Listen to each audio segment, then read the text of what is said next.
Hi, welcome to Signal Path. In this episode, I'm going to try another repair video for you guys. I just picked this unit up from eBay. This is an Anritsu MS2721A. It's a reasonably old unit, but still quite capable. It's a 7.1 gigahertz portable spectrum analyzer. It's battery powered. It's got a fairly big size to it, but it's nice and feels nice and sturdy. It actually arrived with all of its accessories, a lot of them not even open. CDs and cables and carrying case, and the battery seems still good, and the power supply and everything. So I thought it's a good thing to buy and try and repair. The problem that it has, as was described in the auction, was that it just doesn't boot. It gets stuck at some point in the boot procedure, and it just shows a logo Anritsu on the screen, and then it does nothing else. So it's actually a risky thing to buy something like this, and I just bought it in the heat of the moment because software issues and microprocessor related issues and OS issues could be difficult to fix. First of all, I'm not a software engineer. My knowledge of it is only superficial. But when it comes to hardware, of course, it's much easier for me to fix and debug. So let's say if a microprocessor on this is broken, it's going to be very difficult to fix. You have to change it pretty much. And if you don't have the code, for example, that was written in it, would be very difficult to fix. But anyhow, I thought it would be at least fun to take a look. It was rather expensive also.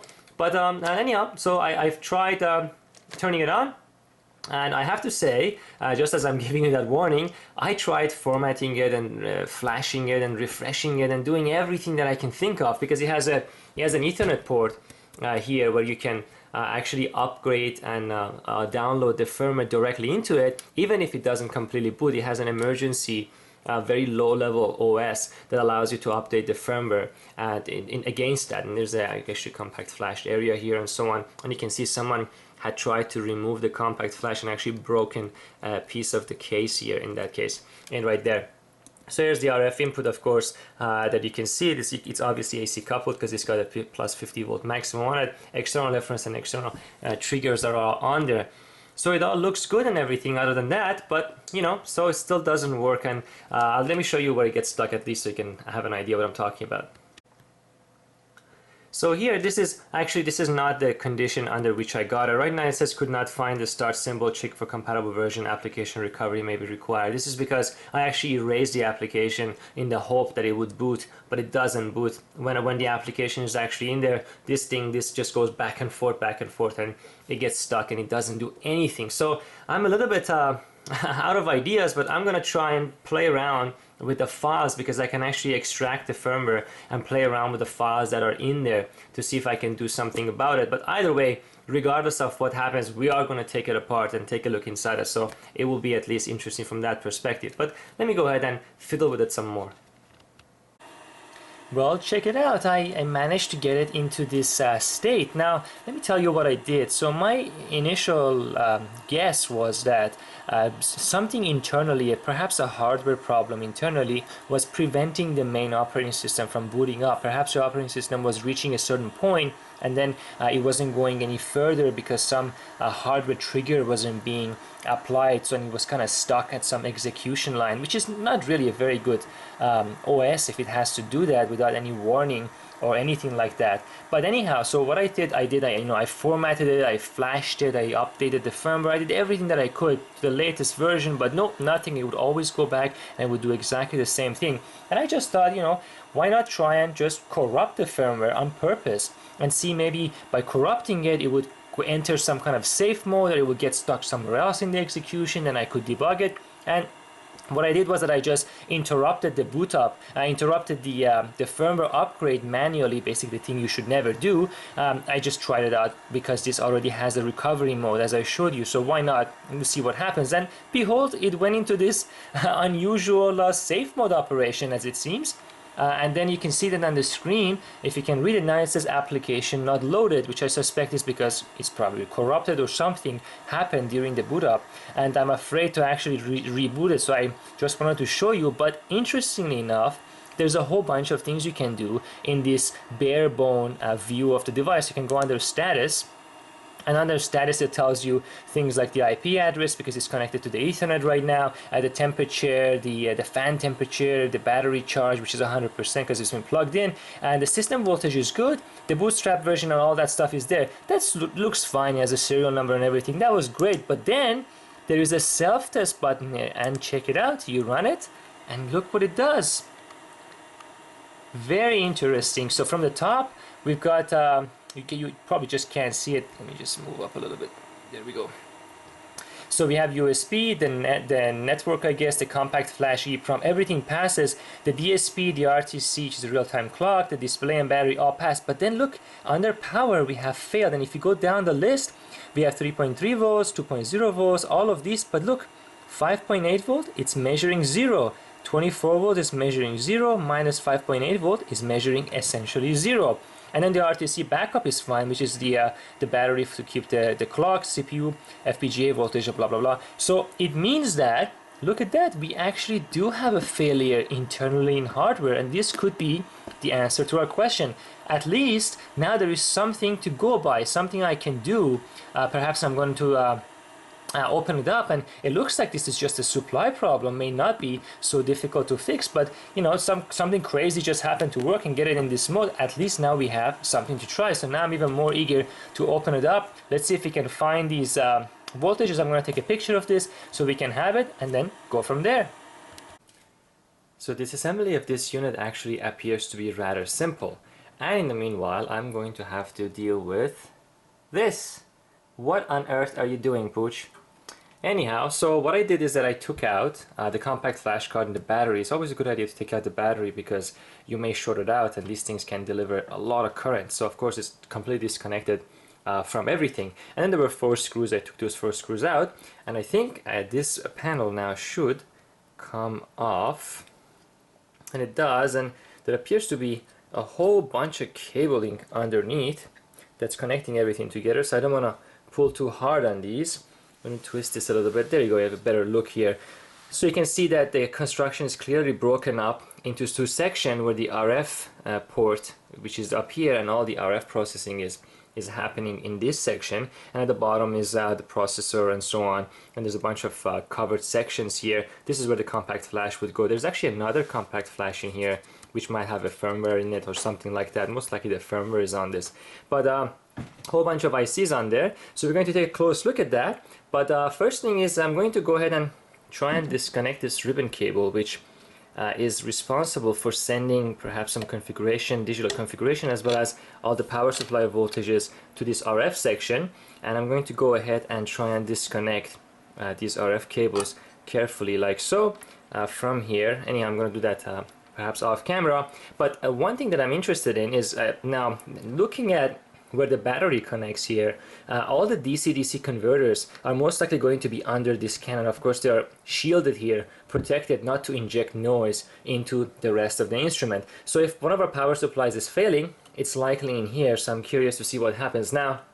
It is possible that the power supply is failing because something else has failed and it's shorting out the power supply, and therefore it's reading a voltage of 0. That could be possible. So if we can still turn on the unit without the RF part, and the failure is in the RF part, the power supplies might recover, because remember the LCD is on the other side of this, if we can still turn it on. So I'm going to go ahead and disconnect this cable so we can take a closer look at these modules separately and see if we can figure out the problem. So let's take a closer look at what I'm going to call the digital board, although it's not completely the digital board here. So as I said, there's a whole bunch of ASICs here. You can see some DRAM, some flash memory here, some parts which I don't recognize, some Actel components here, an Epson processor here, a bunch of more memory there. This is the connection that drives the LCD screen. There's a bunch of headers here, perhaps for programming and configuring all these components here. Overall, it's a nice and clean board, most likely not one of the very first revisions. There is an IC here, which probably is the Ethernet controller, because the Ethernet port is right here. There's a battery that keeps the BIOS, and if you remember, one of the voltages that was actually being measured on the system that we saw was the voltage of this, which was close to 3 volts. Here's the decoder that you can see they wired up. This is the cable that was connecting to the other side of the board. There's the fan there. That's where the battery would sit. Otherwise, pretty clean. Flash here, internal flash here, most likely for the firmware, as I said before. And on the other side of this is, of course, you know, the screen, as we saw. Now, this component, this section here that is covered again, actually has 100 megahertz and 37.8 megahertz going into it. And I believe this must be the last stage of the converter before it's digitized and put on the display. So the main down conversion in this super heterodyne architecture is going to be in here. And this is where the digitization happens. So again, that's why it's covered, because this is a critical component. You want to shield it. I suspect all the DC-DC converters are going to be here. Even though the AC plug is here, the AC plug, I should say, the AC adapter connects right here. I'm going to tilt it a little bit so you can see. It connects here, there's a USB port, so USB controller must also be in here. Then the AC plug is here. You can see there's a fuse here and a bunch of small components. And I bet and all of that most likely going here. And therefore will be where we get all of our positive and negative voltages, a lot of DC-DC converters, and perhaps some linear regulators will be there. There's a switch here, which is labeled reset. And there's another switch here that's actually labeled on and off, which is kind of nice, which means that you should be able to turn this on from this side. And they've put that there likely for debugging or testing or factory verification, quality control before it's shipped out. A whole bunch of version numbers show up on various ASICs here, most likely from the version that where they were programmed. So I've gone ahead and disconnected everything else as you saw. And here's the RF board. Let me zoom out a little bit, and you can see the cables that would carry normally the 100 megahertz and the 37.8 megahertz IF signals and so on are here. The external trigger and so on are here, and here's our main RF input that then goes into this block fully covered, and a whole bunch of windows here marked with different numbers, most likely variable capacitors, reactors, resistors to do the tuning, and there must be a procedure for calibrating this instrument. There are some unpopulated connectors here, again likely for some options that are not there. Now this is separated from this unit, so I'm going to go ahead and see. First I'm going to go ahead and remove this cap to see what is underneath it. Like I said, suspect a whole bunch of DC-DC converters. I actually might be able to even do that here on camera. Let me see. Oh, that cracking noise that you're hearing is actually my tool breaking. It's a really old one. There we go. That wasn't too difficult. If I can completely get this out without embarrassing myself. There we go. There we go, and there it is. It's exactly what we were supposed to be finding underneath here. You can see a whole bunch of big inductors, a classic sign of a bunch of DC-DC converters. Now each of these inductors is part of a buck boost converter of some kind, either going up or down in voltage or inverting in voltage. And this is where all the various ICs are there. A whole bunch of them from Linear, which of course make, tons of these components in various configurations. And there's some unpopulated ones. Now what I'm hoping for is to be able to probe this while we turn this on.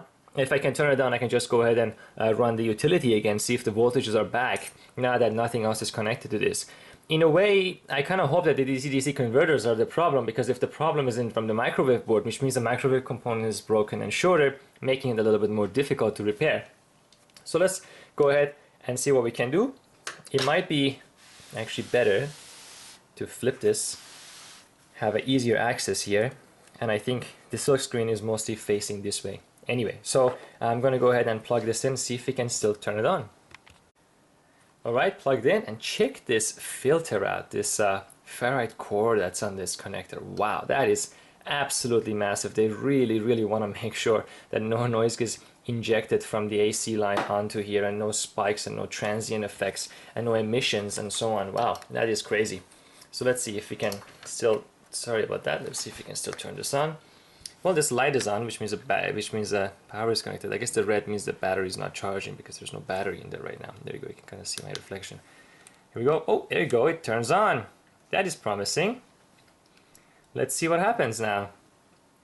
I'm supposed to do the same thing I did before. I haven't done anything. I haven't formatted or tried to reflash it. It still has the corrupted firmware.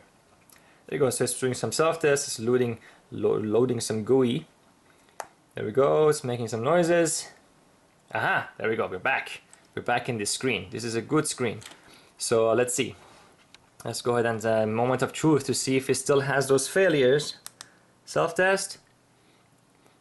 And oh, look at that, it's still failing those tests. I can't believe I'm excited about that. But this actually well, it could still be a short circuit on the board that's inside here, but at least it partially tells us that the problem may not be from the microwave board, that these voltages are missing. It's the same as before, I believe.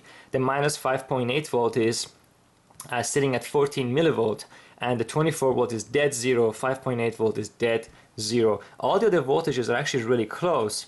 So this negative 14 millivolt is actually kind of useful because we should be able to detect it if the cell screen doesn't label it, but I hope that there is at least some label. Everything else, I believe, is exactly the same as it was before. I'll get my phone just to make sure, because remember I took a picture of it, but I think it's the same thing. And then now we can do some debugging.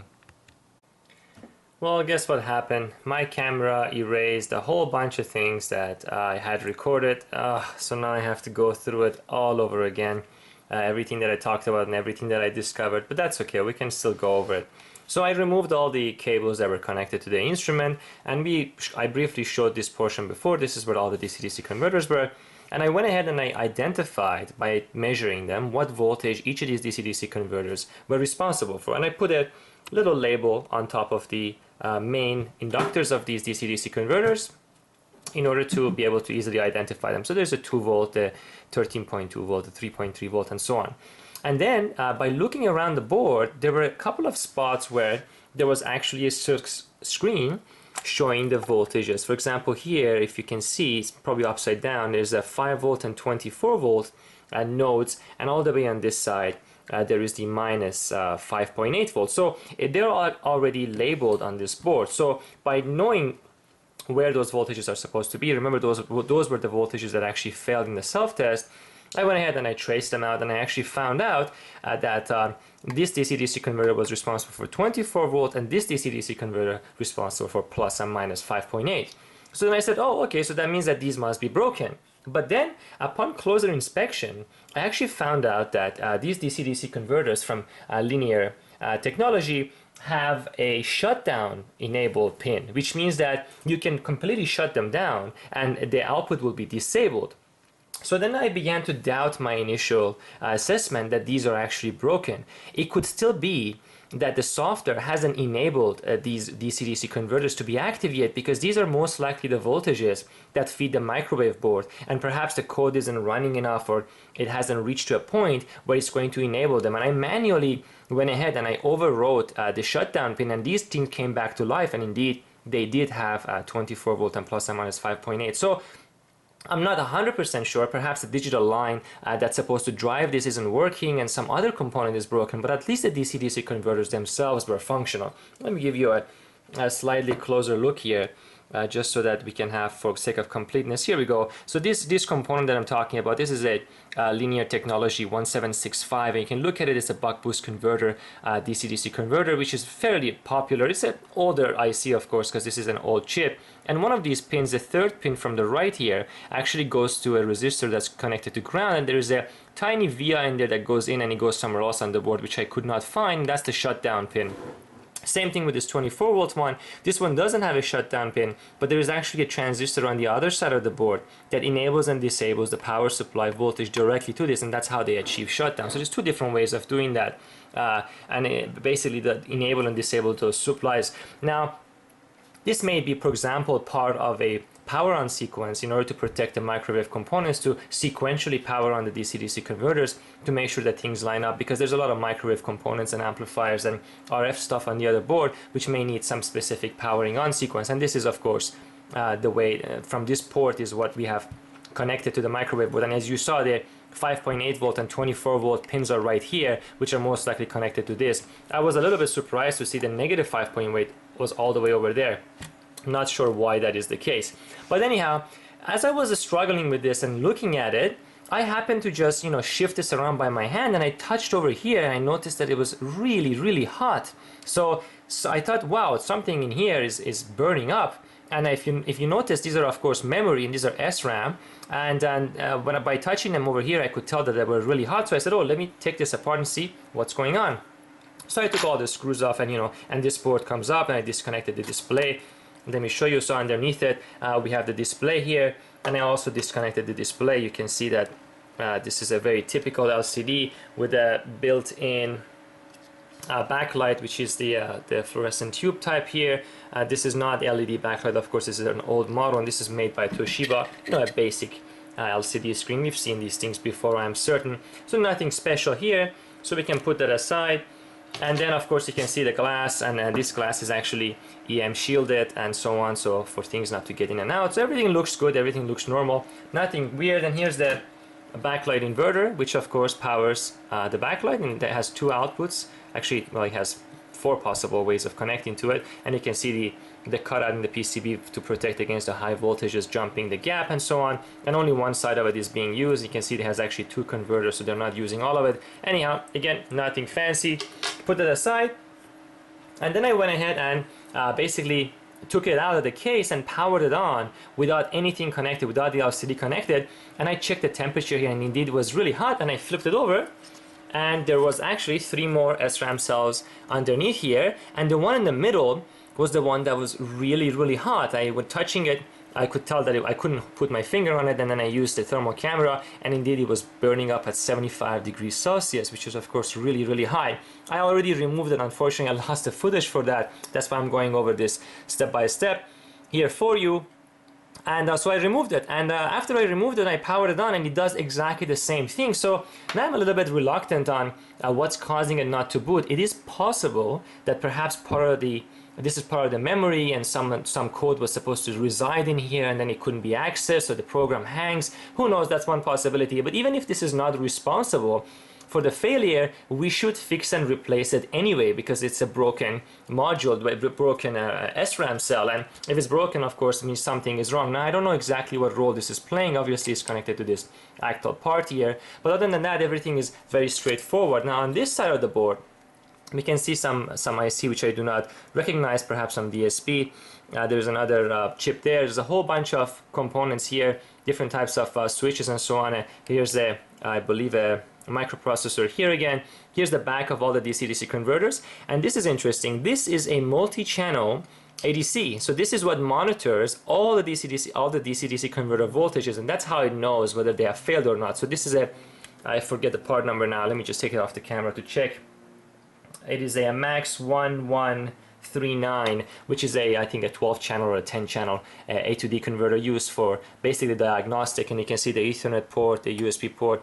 Here's the audio amplifier section for the headphone, a bunch of capacitors for filtering and so on. You can see the stitching of the back of the final RF conversion layer, basically the IF section of it. Here you can see how it's protected and so on. So it looks pretty good, but nonetheless, and this is something also interesting I discovered, there's an infrared port in here, but there is no infrared window in here. So it's either an option that you'd have to buy for it to be have a cutout in here for it to be accessible, or perhaps it's used during manufacturing for some purposes. I'm not sure. But anyhow, I've gone ahead and removed this memory cell. It's an SRAM block, and I went and I bought some replacement from DigiKey, and here it is. There's a part number right there. On there, it's just a 512K 5-volt SRAM module. So we can go ahead and connect it up and see what happens, and if it will kind of start working again, or at least have an idea of how it goes. So I'm going to go ahead and solder that up. I'll show that it's pretty straightforward, and then we're going to go ahead and try and power it up again. By the way, this says 5 volt on it, but this shouldn't be 5 volt because it's the C3 version, which is 3.3 volt, and datasheet says 3.3 volts. So, oh, I hope there's something not wrong here. DigiKey, what are you doing to me? And here we go. I put the new SRAM back in place. So now we can go ahead and power it on. You can see that it's different from the other two, and there's of course the other 3 on the other side. I don't think any of the other ones are broken because this was the only one that was overheating, but anyway, there's only one way to find out. Well, as it is customary on the signal path, whenever I come across particular components, I take that opportunity to also show you something that you may not have seen before, in case you haven't played around with DC-DC converters, such as the one that I just showed you from inside the unit. This would be an interesting one to take a look at. This is, again, a fairly old one, but this is a 3 amp DC-DC converter, and you can do step down, and I can also do actually step up, I believe. But anyhow, it's a 1.25 megahertz DC-DC converter, so it's actually fairly high frequency for when it was made. And it has some interesting features. It has a very low shutdown current of 15 microamps. So if you remember, I mentioned that that particular one generating the plus and minus 5.8 was indeed in shutdown mode. And it can do synchronization of its own internal clock, which is rather interesting. Now, if you look at the block diagram of it, you can see that the block diagram is fairly self-explanatory. There's the input, there's the sync and the shutdown pin right here, and on the other side there's the V switch, the feedback part, and the ground. So by utilizing this, you can, by putting an inductor around it and a couple of other passives, you can do the DC-DC conversion. And you can see the feedback path goes into this error amplifier, which is then continuously feeding this current comparator, which then controls the flip-flop, which then controls the switch, which drives the inductor. So this is your negative feedback path. Essentially, it monitors the voltage, and the error is amplified and compared and constantly going back and forth in order to change the duty cycle or the frequency, depending on how it's made, of the driver at the output here, in order to adjust the frequency, in order to adjust the voltage at the output. So you can think of it in a sense that it constantly puts charge into the inductor, and the inductor transfers that charge into the output capacitor, and this process continuously cycles through. And by using this LC combination, you can generate a particular voltage at the output, filter it out and get a nice DC voltage.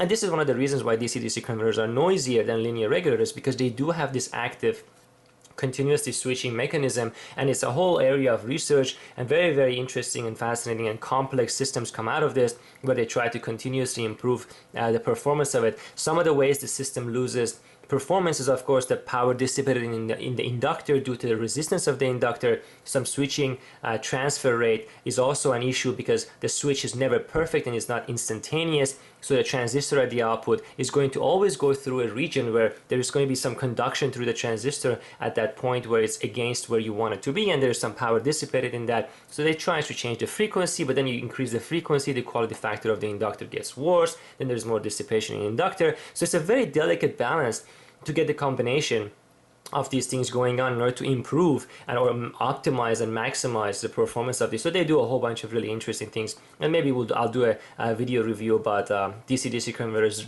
later at a different point. But for now, this is sufficient. And there's a bunch of other circuitry, like it has a 2.5 volt internal regulator, which then it uses for some comparison. Here's the 1.25 megahertz oscillator that's in there, which then ultimately drives the flip-flop. Now you can also sync it from outside, so you can sync a bunch of these together or change the frequency of operation, which is an interesting feature. And here's the shutdown circuitry, and if you leave the shutdown open, it actually will not be in shutdown, and as soon as you drive it just above 1.33 volts here, which is where the shutdown comparator is, then it will kick in and it will turn everything off. So it's pretty interesting. And here's a current sense amplifier here. There's a very, very small internal 0.005 ohm resistor between the two inputs of this sense amplifier, which then amplifies and can actually measure the current. So they make this resistor obviously as small as possible to reduce the losses of it, and also reduce the dropout voltage of the whole system. So this is pretty interesting, so you can go ahead and take a look at that. And of course, the component that I replaced was this thing, the AS7C34096A, which is a 512K by 8-bit high-speed CMOS SRAM. So it's not actually a DRAM, it's an SRAM, and you can see some of its features. It has a fast access time of 8 nanoseconds, but the one that was actually inside the unit was 12 nanoseconds, so because it was much older, so this is a newer version of it. And it says a single 3.3 volt power supply, which, I showed you that the package from DigiKey actually said 5 volts. I don't know why, but it's obviously wrong. And here's the internal block diagram of it. So it has a decoder, and here's the memory array, and it has a column IOs, which then read, of course, from the column of the memory. And there's some control circuitry, which is the chip enable, write enable, output enable. And of course, you would need these because you can put these, you can think about them, stacking them up, which is what's happening on the board, so they can be in parallel. So that way, by enabling the particular chip, you're accessing that particular memory, and that way you can put all the lanes in parallel to each other, and that's how you can have higher density memory, by switching between them using the chip enable, output enable, and so on. And there's the data and the address and so on. So it's a pretty straightforward SRAM block. Again, a bunch of information here available for you to take a look at. But anyhow, enough of this. Let's go back to the unit. Alright, I changed the memory as I said, and I'm putting it kind of back together now. So step by step, a little bit closer. I actually went ahead and replaced two of the top memories as well because I felt that they were warmer than the other two. It was just a precaution, and I started assembling it. I haven't actually tried anything yet, but yeah, I started tape this down. The rotator switch, the decoder I should say, is something that I had taken off. So I put that back on, connected the battery connector and so on, and you know what, I just realized I actually didn't take those pieces of tape that were underneath the can but the voltages were written on it. They're still on the inductors. I'm not going to take them off. If someone opens this in the future, they're going to find those tapes in there. Anyhow, that's I guess my signature left on the inside the unit now. So this is one step. Now I don't want to turn it on without the RF section connected because obviously the unit is going to check for the voltages and for the synchronization, for the locking of the PLN and all that. That's on the other board, and I don't want it to hang for that reason and then not know if it's working or not. So in order to really test it, unfortunately I have to pretty much put it completely back together before I can turn it on again to see if it's still working. So it's going to take one more step. So let's go ahead and completely put it back together. Here we go, all assembled, and I just put the battery back in there also. So I think it's charging the battery. Interestingly enough, it turns the fan on when the battery is being charged. I guess it's to make sure the temperature of the battery doesn't go too high. So let's go ahead and turn it on. Here we go. Let's see. Well, all right. So far, it's doing the same thing it did before. Now I should change the brightness of the screen. Come on, do something. Did I just make it worse? Oh, there we go. We changed the brightness. Alright, so I did this before also. Starting the application, doing the GUI. Application running. Oh no! Still doing the same thing. Wait a second, I think I just heard the relay. Oh, there you go. Oh, wait a sec. It's doing something different. That's good. Now it seems to be stuck. What the heck is it doing? I hope it's running some kind of internal alignment, but why doesn't it say? Oh, it just made two beeps. Another relay just clicked. It's doing something. Well, two more beeps. Look at that! Aha! There we go. Nice! And I think it said successful to everything. There you go, it's sweeping. Beautiful, look at that. I think I brought it back to life. Not too bad. So far so good. Let's see if I can go into some kind of a system menu. There's a button here, system. Let's see, shift, system. There you go, here's our self-test menu again. And all passed. Interesting. It doesn't show that section of testing the voltages if it passes. So that's interesting. So I guess they don't display it if it passes. That's kind of boring. They should always show the voltages anyway. But anyhow, yeah, it seems like it's all passing. I haven't applied any signal to it, but it looks like it's sweeping, obviously. There's an application self-test. There you go, there it is, there you go, just doing some other internal self-test. So there you go, that says overall status passed, ADC self-test passed, temperatures look good. This is beautiful, there we go. The total cost of repair, 10 bucks, not too bad. This thing's worth quite a bit more than that. So let's plug some signal into it and play around with it and see what kind of performance it has. There we go, so I have the unit here running, connected to my synthesizer here, which is a Rigol DSG3060. Now this Anritsu MS2721A is actually a 7.1 GHz spectrum analyzer, and it's interesting. By looking at the spectrum you can kind of tell where the transition point is, where they move into a different harmonic. I believe this must be at least on some portion of the sweep based on the subharmonic mixing. But anyhow, so you can see here that there's a transition there at that point, but I have it connected to the synthesizer, and the synthesizer is set to 1 GHz at 0 dBm. So let me go ahead and enable the RF output, and there it is. Look at that, nice and easy, beautiful. There's no problem. It picks up that tone without any issues. Now actually I haven't used a portable Anritsu spectrum analyzer before, so I'm a little bit unfamiliar with how to put markers and so on it. I guess if I go under measure, there you go, it actually tells you, it has a whole bunch of measurements built into it, like occupied channel bandwidth, channel power, adjacent channel power ratio, AM and FM demodulation. It has a speaker in it right up here, so you should be able to play AM demodulation. We'll play with that. Right now, all I want to do is to put a marker. Here we go. The marker is down here, and there is, look at that, it picks it up beautifully. Nice. I like the interface in this one, and it says the frequency is it's at minus 1.32 dBm. I have it at 0 dBm. Of course there's a bit of loss in the connectors and in the cable. That's probably correct, and I can go ahead and increase the frequency. Let me go ahead and go up by, let's say, 1 gigahertz at a time. Here's 2 gigahertz. Here we go. Here's 3 gigahertz, 4 gigahertz, and 5, and let's go all the way to 6 gigahertz. There it is. So 6 gigahertz over here, and I can click on marker, and I should be able to do peak search again. There it is. Now you can see it says 6 point. Whoa! It's a lot, shows a lot of digits there for some reason. It's a little bit strange. Minus 4.48 dBm. Of course, the amplitude has gone down because the loss of the cable is more. I don't know exactly if its amplitude accuracy is very good, but I don't see why it wouldn't be, because nothing else has happened to it. It can actually, it can give you a marker noise. It has a marker table. It actually has a very, very nice software. Looks to be quite a bit of information available there. So let's go ahead and let me put the frequency back to, let's say, 3 gigahertz here, and let's go under frequency, and let's set the center frequency to 3 gigahertz, and change the span, and let's change the span to 100 megahertz. There we go. We should be able to see the signal right dead in the center of the screen. I'm going to change the span even lower. That's 50 megahertz span now.